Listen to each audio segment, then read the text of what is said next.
With us today is Dr. Gwen Lindy, and she is an eyewitness to the events of 9/11. She's here to tell us about what she saw.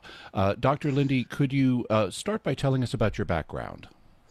Well, I'm retired from the United States Air Force. I served 26 and a half years in the Air Force, retiring as a colonel. And so I mention that because that was my duty when I was a witness to the events we're talking about. I was a pilot during much of that time. I also served as a staff officer and a squadron commander. I finished out my career as an attaché working at the United States Embassy in Santiago, Chile. After I retired, I went back to graduate school. I got a master's and a doctorate in geology. And what may be of interest, I'm a lay Dominican I live in the Salt Lake City area. And I'm also the RCIA director and teach RCIA at my parish, the Newman Center at the University of Utah. And right now, I spend my days, I teach high school students at a Catholic online school for homeschoolers. So it's called Queen of Heaven Academy. I teach high school, mostly juniors and seniors. I teach physics, chemistry, and pre-calculus, and enjoy doing that greatly. So I enjoy teaching a lot, with the RCIA and the I've taught confirmation to confirmation classes, CCD for high schoolers as well. Cool. Now, where were you on 9/11 itself? So on the September 11th, 2001, I was attending classes at a place called the Foreign Service Institute. So it's at that time, at least, I'm not sure what they do now, but at that time, the Department of Defense sent people that were going to be attachés or work in embassies to the State Department's school for diplomats to learn language and culture of the people in the countries in which they were going to serve. You may be aware that people that are translators and whatnot in the Department of Defense often go to a language school called the Defense Language Institute out in Monterey, California. But that's not what they do with diplomats. So we went to the State Department school. Some of it was to learn the culture of the State Department as well. And some of it was to stay in the Washington, D.C. area. So we were at the Foreign Service Institute, which is in Arlington, Virginia. Okay. And so how close is that to the Pentagon? It was about 4 miles away from the Pentagon. About 4 miles away. Okay. And so you're there at the Foreign Services Institute or Foreign Service Institute or FSI on September 11th. It's the morning. And what's the first indication you have that something unusual is happening? So we were in class, at least my class was in class. So I was in class with, I was going to Santiago, Chile. So I was in a Latin American culture class, so learning about Latin American history and culture with a bunch of other people from that not only were going to Chile, but were going to be assigned to embassies. So both foreign service officers, the State Department diplomats, and military officers. We were in a class about Latin culture and Latin American culture. And we heard an explosion and felt the ground shake. It was not unlike earthquakes that I felt in California before. So it was a definite hard shake to the ground and a loud explosion. No one really knew what it was. We'd been in class for probably an hour, hour and a half, something like that. So we were, looking back, I can see we were totally unaware of the attacks that had happened at the World Trade Center in New York. So we had kind of no context, just heard this loud explosion. And we went out after class, still not knowing what was going on. We were told that we had to evacuate the Foreign Service Institute facility and leave. We weren't given any instructions. No one just said, here's when you need to come back to class or anything like that. We were just told to leave. We learned kind of via the rumor mill that we were, that Foreign Service Institute, like I said, it's a building over in Arlington, Virginia. It is the alternate command center for the State Department leadership. At least it was at that time. I'm not sure if it is now or not. But there were rumors abounding that that there had been a truck with a bomb that had rolled up in front of the main state building over in Foggy Bottom, which is in Washington, D.C. proper. And so they were evacuating the State Department leadership from Foggy Bottom to bring them over to the FSI, which is their alternate command post. So it's set up with communication facilities and things like that. So I didn't know that at the time. We were just told to leave. And so we left. We were kind of milling around out in the parking lot. And this was probably maybe 15 to the initial explosion and, ground shaking that we had heard. And we looked up and we could see an F-16, pretty distinctive outline. And as, the Air Force pilot, I knew what F-16 was. That was circling between us and the east, which would have been where the Pentagon was, circling very, very tight circles and off and on in full afterburner, wondering what in the heck, you would never see an F-16 normally flying over downtown Washington, D.C., or that part of Arlington or the Pentagon, unless it was an air show or something like that. And a couple of us noticed and pointed out, as they're circling over there, there were absolutely no armaments, no air-to-air missiles or anything like that. That's the kind of thing pilots would see. Regular civilians looking up at an airplane probably, I don't know if you'd noticed that or not, but looking up and thinking, he's got nothing on there, which normally you would have on even for a practice mission or something like that. He was also flying really fast, right? I mean, yeah, very, very fast, afterburner, and but also flying very, very tight turns. So it wasn't like he was going from wherever it was he'd taken off to some practice area or something for the flight maneuvers, the kind of things that F-16s would do. Was flying in very tight circles between downtown DC and where we were. So right at the time, it's not. You don't really make conclusions, just observations. But after looking back on it, I'm thinking they must have gotten everything off the ground that they could. This was a DC Air National Guard airplane, and was circling without any armament at all in defense of the Capitol.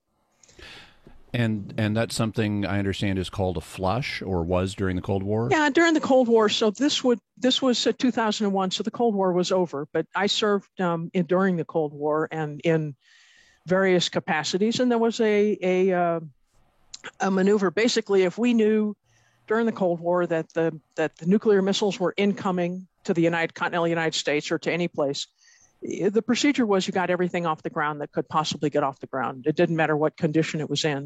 The idea was they'd have a better chance of survival in the air than on the ground. And that was called a flush. So basically the word was get everything airborne. And so that's what we concluded that the DC Air National Guard had done, was just anybody who was in the building, anybody who was there, get off the ground and maybe you can do something. And without armaments, if they had detected a plane coming in towards the White House, the options would have been pretty limited for what they could have done. Yeah, the only thing they could have done would have been to ram them. Mm-hmm. So yeah, it's pretty serious. I mean, when you think about it, if you think you're the only thing standing between an airplane that's going to crash into the White House or the Capitol, and kill massive numbers of people.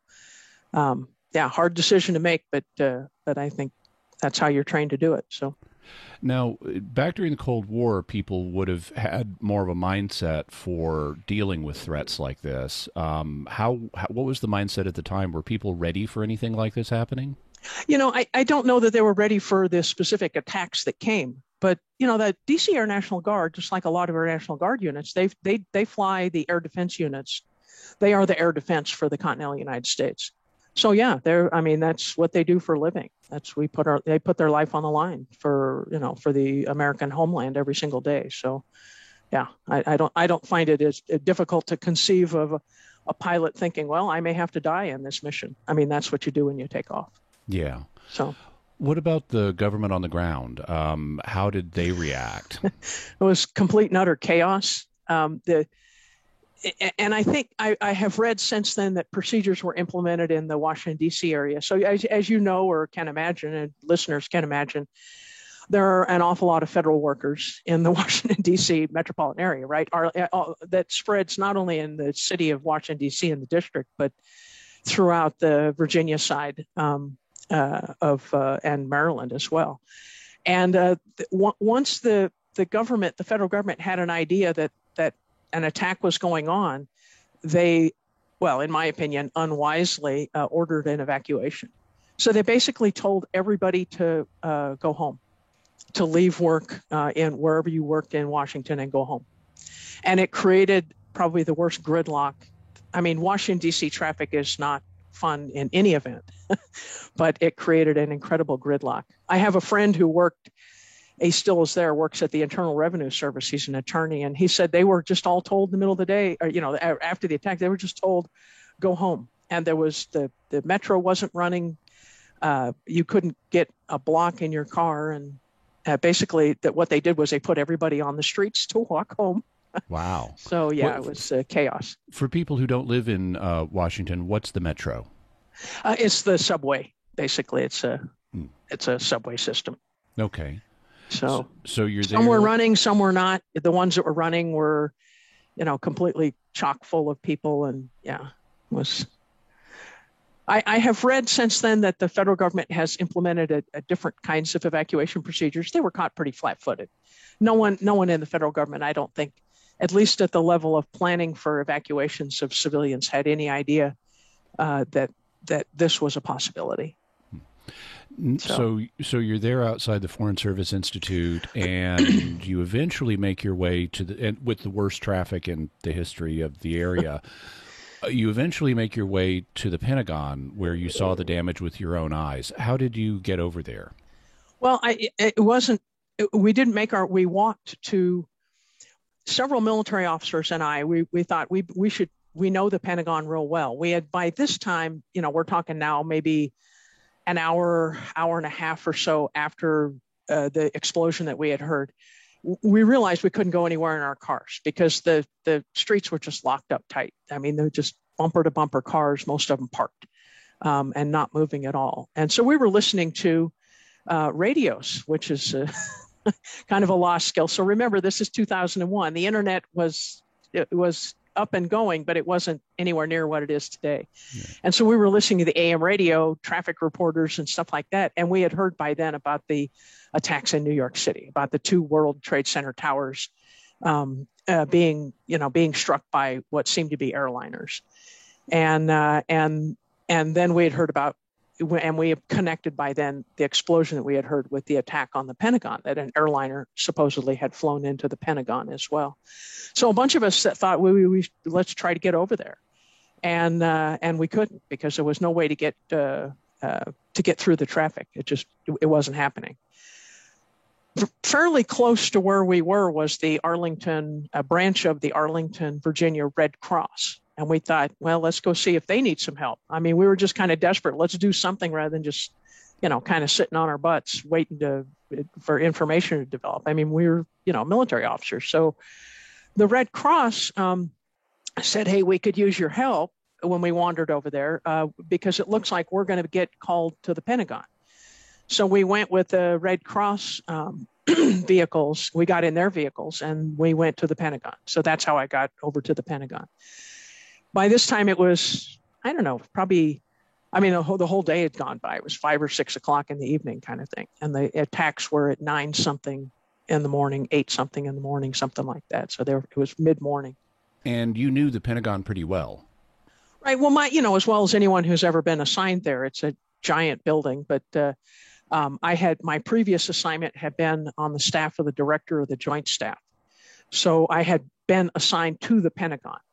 My actual office where my desk and my computer and whatnot were in a building in Arlington, Virginia, a different part of Arlington. But we spent a lot of time at the Pentagon doing briefings and going to meetings and using the classified computer systems and things like that. So yeah, I knew the layout of the Pentagon, which the Red Cross guys did not at all, of course. So several of us ended up guiding these Red Cross guys as we were riding in golf carts and things like that around and inside the Pentagon, taking food and water and things like that to firefighters and police officers that had responded to the fires and whatnot that were inside the Pentagon at this time. In terms of the damage that had been done to the structure, what did you see? Well, done to the structure. So coming coming to the Pentagon and looking at it from the west side, which is there's a big lawn. Your listeners might look at a map of the Pentagon and see just a regular old whatever kind of Google map. The west side of the Pentagon is the side that faces Arlington National Cemetery. And there's a pretty big lawn and a helicopter landing pad out in that direction. And that's where a giant gaping hole was, a blackened, hole, and there you could see fires inside. So, the Pentagon, of course, is five-sided, right? It has 5 wedges, 5 main walls, and the airplane went into, or I guess I should say, when I'm looking at the Pentagon and seeing the damage, there was a gaping hole with jagged edges in that side of the Pentagon, and you could see fires deep within. I think I read at a later time that the airplane, the wreckage had penetrated, I think, into the C ring and almost to the B ring. So the Pentagon has numbered, it has the wedges, but it has rings. Your listeners have probably all heard about the E ring, things like that. That's the outermost ring. The outermost ring is the E ring. The inner ring is the A ring, and so it's labeled A, B, C, D, E. So it went through the E and D rings and into probably the C ring or close to the C ring, I think it was. So, and you could see fires and stuff inside there. So there were still fires going on. And this part of the Pentagon where the damage was done was different than some of the other parts. It had recently been renovated. Is that right? Right. So you know that the Pentagon was built in World War II, and it hadn't been renovated, really thoroughly renovated and brought up to code for blast-proof windows and sprinkler systems and things like that normal office buildings have for many, many years. So at this time in 2001, it was undergoing a renovation wedge by wedge. And the wedge that got struck had actually just been completed. The renovation had just been completed. So it just had newly reinforced, the windows, because even the interior rings, the offices have windows. Mm-hmm. Some of them, they look at other windows. Uh-huh. And yeah, it's kind of funny, but some of them look inside. Some of them, if you're high enough up, you could see the sky, that kind of thing. But yeah, they had just reinforced the windows and some of the walls and put in new sprinkler systems and things like that. So the other real benefit was that people were still in the process of moving back into offices. So when they empty out a whole wedge so that the construction workers can go in and tear down asbestos and, put up sprinkler systems, all those people that had offices in there got moved to other office buildings in Arlington or Crystal City or wherever else in the DC metro area. So people were just starting to move back in. So the point is that wedge was very underpopulated at the time. And so from an attacker's point of view, that was not the best place to strike. If I was trying to plan an attack on the Pentagon and kill maximum number of people, that's not the side I would strike. Now, who knows if the attackers knew that or not, but, any little bit of media search would tell you, because it wasn't a big secret that the Pentagon was undergoing renovation. So, yeah, the research wasn't very bad. The other thing to know is that it's not if you look at the Pentagon and you've ever seen or you've seen news stories of the Secretary of Defense or the Chairman of the Joint Chiefs or whoever overseeing the visiting foreign minister of defense or something like that, they always come up to what's called the river entrance, which is the side of the wedge of the Pentagon that faces the Potomac and the Potomac River, of course. And it's a much prettier side. It's got, parade grounds out there and, nicely manicured lawns and the beautiful Potomac River in the background and Washington, D.C. skyline. But the point is that Riverside, that's where all that wedge is where all the leadership has their offices in the E ring, the outermost ring on that side. And it's the opposite side from the side that was struck. So if I was trying to decapacitate the leadership of the military, I would have hit that side and not the side that got hit. So it was, who knows? Who knows what was going through their minds or why they did what they did, but we were incredibly lucky and blessed that they didn't kill more people. Now, some people have argued that it wasn't a plane that struck the Pentagon, that it was maybe a missile. And one of the arguments for that is they didn't find intact plane engines in the wreckage. What do you say to that? Well, when I walked up, the first thing I noticed when I came up that west side of the Pentagon was that the ground was littered with thousands upon thousands of pieces of airplane. And I have a little bit of... And how did you know they were pieces of airplane rather than missile? Because there were so many of them and because of the paint scheme. So an airplane is given I think it's zinc chromate, is a kind of a pale lime green color, is a anti-corrosion covering that's put on most surfaces of airplanes, inside and out. Now, the outside of an airplane ends up getting painted in U.S. Air Force colors or Pan Am colors or whatever airline colors kind of thing when an airplane's painted. But the inside doesn't get repainted. So like the inside of the wing and the inside of the fuselage and whatnot is still that green color. And there were just uncountable numbers of small to medium to large pieces of shattered green pieces of metal all over that west lawn. In fact, some people were picking some up and going through them when I came to when I got to the Pentagon. So having seen millions of pieces, thousands of pieces, I mean, it just uncountable. It was like looking at grains of sand on a beach, pieces of airplane all over the place. And way more than you would have seen from a missile strike. Oh, yeah. I mean, depends on the size of the missile. I mean, an intercontinental ballistic missile size of missile is going to leave a pretty big thing. But if you're talking like a little air-to-air missile or something like that, or like a shoulder-fired missile or something like that, it's just not going to leave that many shattered pieces of metal. Did you see things in the wreckage that were unique to airplanes, like you would find this on an airplane but not on a missile? I saw a couple of pieces of what I thought were compressor blades, which would be the from an airplane engine. Yeah. So, and some bigger pieces as well. So pieces that would be too big for, like a 8 or 10 foot long missile or something like that. Yeah.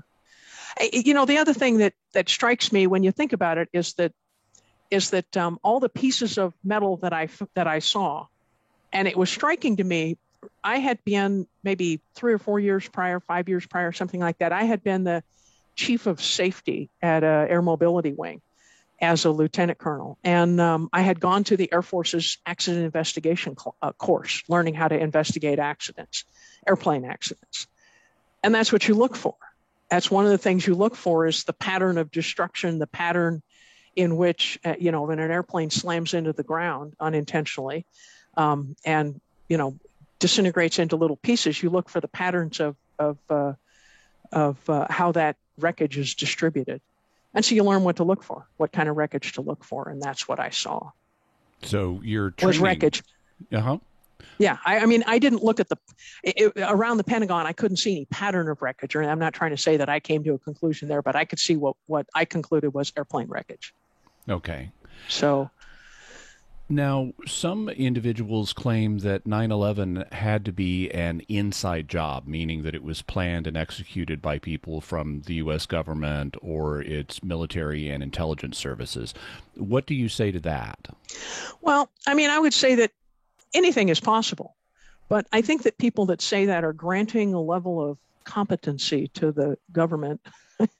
I'm going to say they've never worked for the government. If they think the government is quite that competent. I mean, because when you think about it, at the Pentagon, I can't speak about New York and what happened there because I have the same knowledge most everybody else does, just from news reports and curious reading and things like that. But at the Pentagon, they would have had to organize and have people out there that day placing those pieces of metal down, right? If it wasn't an airplane. And the engine parts that were found. And the engine parts and things like that. If it wasn't either an inside job, or I've heard people suggest that, well, maybe this was, this same giant amorphous the Build Back Better, Great Reset crew, all some giant corporation that seems to have the strings to everything, right? That planned and executed something like 9/11. I don't know. You know the old rule that when you have a secret, if you tell one other person, it's no longer going to be a secret, right? Because people can't keep secrets, and it expands the likelihood of your secret becoming not a secret. It expands exponentially with every person you add to the group. And I have a really hard time knowing how difficult it is our government has keeping secrets and planning intricate operations like this. I just don't see it. I don't see them being able to plan it, execute it, or keep it secret. That's the biggest thing. Every single person that was in on it, supposedly, if your conspiracy theorist is correct, every person that was in on it had to keep the secret. Every single one of how many hundreds of people, thousands of people, when every single one of them knows that they probably could score millions of dollars in appearances and things like that, and book deals and whatnot, if they came out and said, "Hey, I was in on the planning of this, and here's the proof." I just don't see it. I mean, that's not certain proof that it didn't happen. It's kind of hard to prove a negative, right? But just kind of simple common sense and knowledge of how the government works and knowledge of how people work tells me that I just don't see that having happened. Now, being an eyewitness to this and seeing the destruction there on the site and helping with the relief efforts and having some experiences, I know you encountered some people that were, and it was kind of dramatic there at the time. How do you personally feel when you hear people saying that, well, this was just an inside job and airplanes were not involved? I think it disrespects, when I hear that, I get pretty unhappy and very irritated. Because I think it disrespects the people that died, and it disrespects the people that risked their lives, especially the first responders, the firefighters and police officers and whatnot that ran into the building rather than away, and it disrespects their sacrifice to say that, well, this was just some creation of the federal government who's out to get us and whatnot. I mean, the federal government has its problems. We've seen that in the last couple of weeks. We're filming this interview at the time of the Afghanistan withdrawal. Right. So we know how well sometimes federal government operations are coordinated, planned, and executed. Mm-hmm. So it almost proves itself. But I think it really disrespects the people that sacrifice the most. To just blithely say that it was an inside job, so therefore, I don't know what the conclusion would be. Why would the government do that? And it's the old expression you've heard, I'm sure, Jimmy, cui bono, who benefits, right? And when you think about, okay, so could it be the federal government or some agency in the federal government that decided to do this? How did they benefit? That kind of confuses me. What did they get? What money did they get? What did they gain by doing this? So I just don't see it. So at least some of the argument that people of this perspective will make is that what the benefit was we got a pretext to go to war, and in the Middle East to control oil supplies or to dominate the region, that there was a strategic advantage to this. My response to that in these episodes of Mysterious World is going to be, well, if you wanted to, let's say, go to war with Iraq, you should have framed Iraq, not Afghanistan. Right. I mean, Afghanistan, yeah, I guess I would answer to that. Okay, so where's the oil? Uh-huh. If we went to war 20 years ago, I remember, and you probably do too, 30 years ago, the protests when we were going to Desert Shield and Desert Storm. And the protest was no blood for oil, right? And so what oil did we get? That's what I would ask.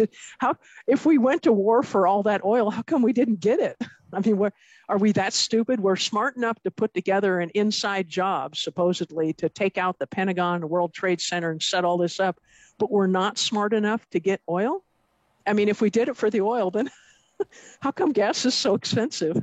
Yeah. And how come when the president just recently asked the OPEC to pump a little more oil so that, gas would be cheaper, they all basically said, no. Cui bono, we didn't get the oil. You can yammer all you want about that we went in there for oil, so how come we didn't get it? The same thing within Afghanistan. It has some great natural mineral resources. We've known about those for years and years and years. How come we didn't get that?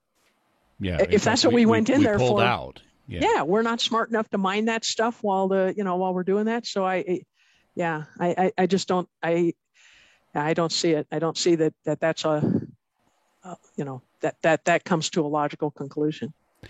You told me that you had a particular encounter about midnight on 9/11 with a young gentleman. Could you tell that story? Sure. I was had finished escorting the guys around. It was time to leave, and I was the cell phones were pretty new at that time. Handheld cell phones. I had if you remember the old Motorola flip phone, as I'm recalling, I had one of those. This was probably a couple of years before camera phones first came out, and texting wasn't a thing yet. But I had the phone lines had been almost totally inoperative almost the entire day in the Washington area. They were just overloaded. And I had finally managed to, about midnight, get a hold of my mom and dad, who at that time lived in California, since passed away. May they rest in peace. But I had finally gotten a hold of them. They were very worried. Where were you? We haven't heard from you, kind of thing. And as I was talking on the phone, a young man, couldn't have been more than 18 or 19, walked up to me. He was on a bicycle, walking a bicycle. He walked up to me, and I don't know if it was a uniform or if he thought, I must know something, or if he was just asking every person. But he said to me, he says, "Hey, can you help me?" He says, my mom sent me here. He said, my dad was in that building and we haven't heard from him. Do you have any idea where I can go and find out where he might be?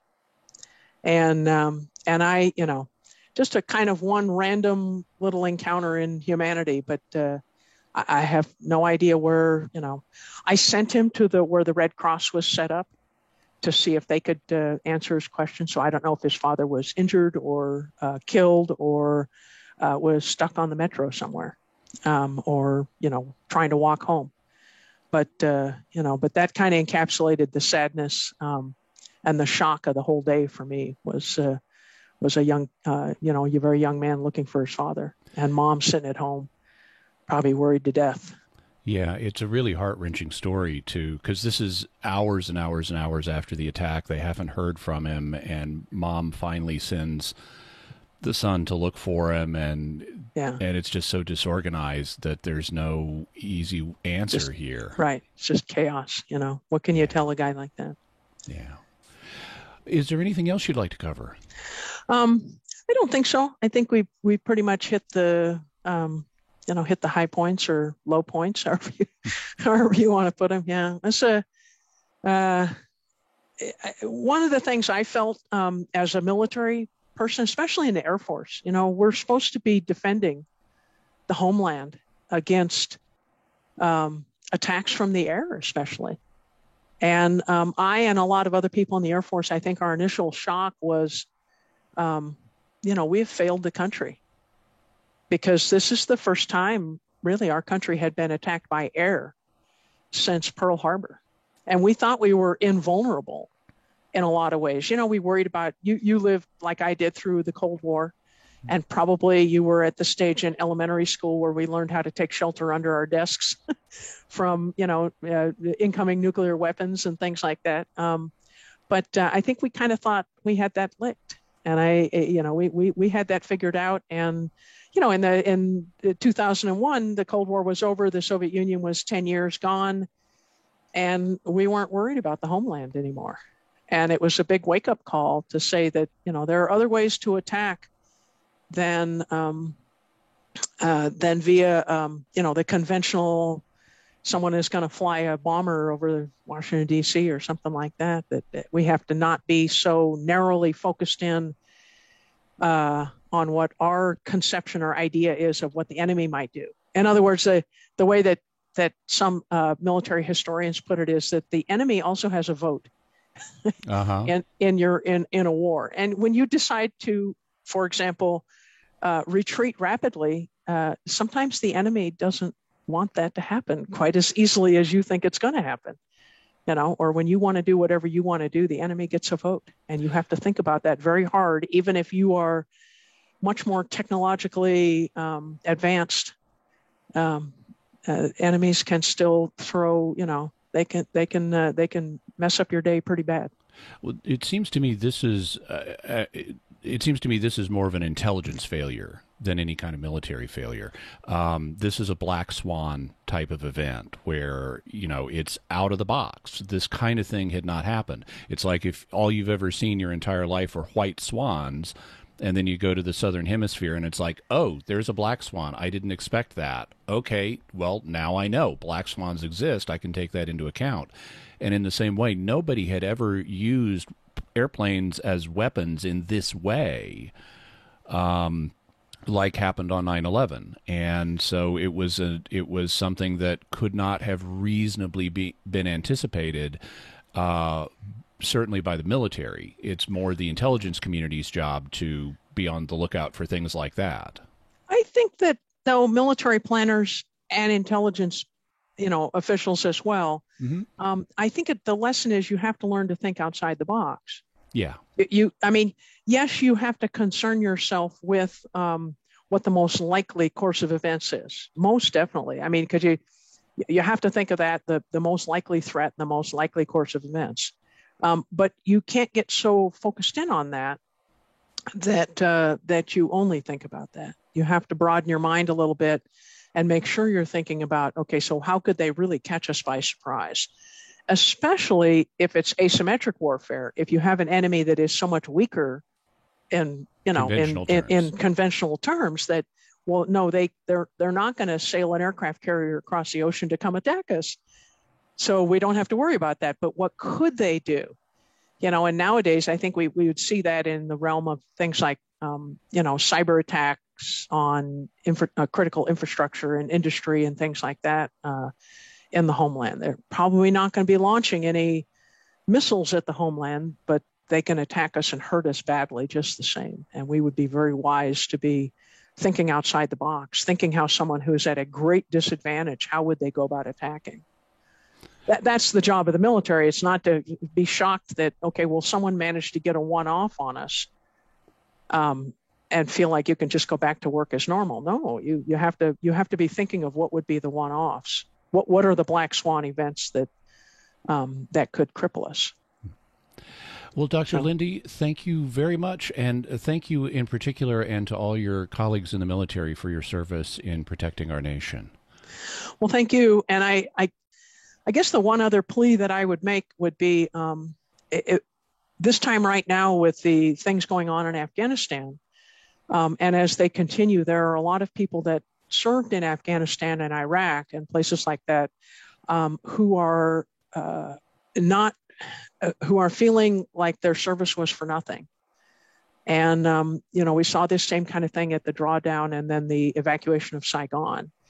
And so I guess I would say, if you know a veteran, if you know someone, especially who served in ground combat and operations in Afghanistan, reach out to them and, and just let them know you're there and let them know that you thank their service and you're glad for what they did, because I know there are an awful lot of people that served over there that are on the edge of despair. And veteran suicide rates are quite high as it is. And if you can do something to reach out and help someone along and just give them that human touch, pray for them and let them know that you're there, that can help an awful lot.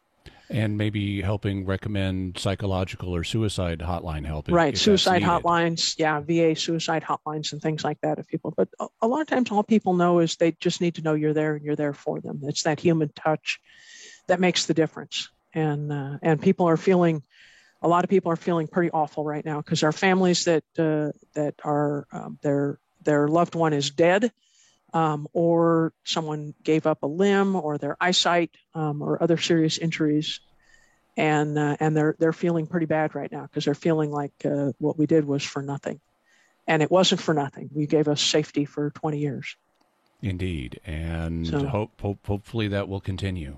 Hopefully we can get this mess straightened out. Yeah. Yeah. So, Dr. Lindy, thank you so much for being with us here on Mysterious World. All right. Well, thank you very much for doing this. I love the podcast and listen to it all the time, and greatly enjoy your both faith-filled and reasonable approach to examining some of these questions. Thank you so much. Thanks.